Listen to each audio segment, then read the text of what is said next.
All right, so I have another little word study put together. Some of these words, just very few scriptures, and this one, like the last one, only has like four or five, I think. Yeah, just getting a copy here, and we'll share it. I thought of war.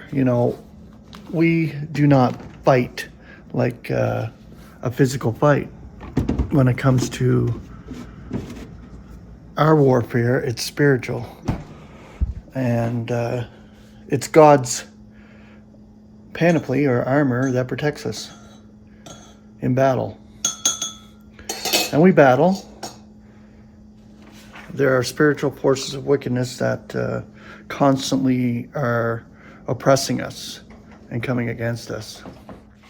I call it, what we have is oppression, not obsession like the world, in the sense of spiritual beings obsessing humanity and influencing them. We see it all around us. I do every day. They don't even know that they're dupes of Satan and spiritual forces at all. But we stand in Christ, so we have a spiritual warfare on the go, and it's constant until we're changed and made immortal and able to reconcile these beings rather than stand our ground as mortals in the fight that we have. We stand on the truth and we defend the evangel. This is what we do as believers. Our offensive weaponry is the Word of God, and this is what we use to thwart the wicked forces of deceiving us and deceiving those people who were sharing the evangel too. Mostly religious people when it comes to that part. The world in general, unbelieving world, that are not religious, that do not ascribe to any kind of sect or denomination, didn't even grow up in church and things like that. They're ignorant of the truth. They're ignorant of God. They're ignorant of the scriptures. Of course, they heard of the Bible. Everyone in the world heard of the Bible and Christianity and religion. But I'm talking, our warfare is not with them. Our warfare is not with flesh and blood, is what I'm trying to say. It's with spiritual forces of wickedness. And this is where we stand on the truth that we have. So this little word, and I call it little because it only has a few scriptures associated with it. It's a small word study. The Greek is strato, so referring to strategy. The concordant definition, systematic, organized fighting directed by political powers. Now, this is the physical part. The world fights from a physical standpoint.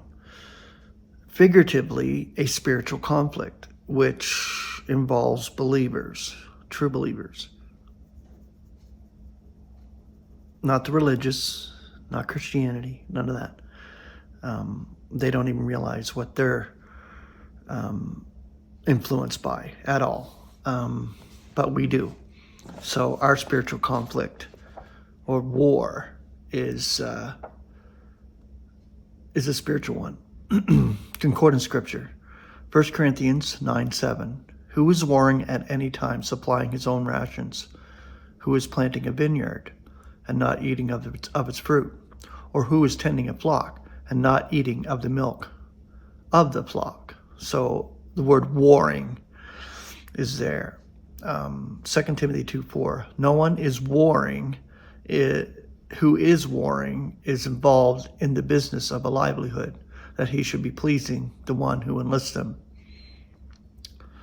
2 Corinthians 10:3 and 4. For walking in flesh, we are not warring according to the flesh. For the weapons of our warfare are not fleshly, but powerful toward God, toward the pulling down of bulwarks I love that scripture right there. It's they're powerful spiritual tools that we have from God to stand our ground in Christ. First Timothy 1:18. This charge I'm committing to you, child Timothy, according to the preceding prophecies over you, that in them you may be warring the ideal warfare. And Romans 7:23, yet I am observing a different law in my members, warring with the law of my mind and leading me into captivity to the law of sin, which is in my members, which is in the mortal flesh. Okay, so that's all the scriptures for you today. Grace and peace.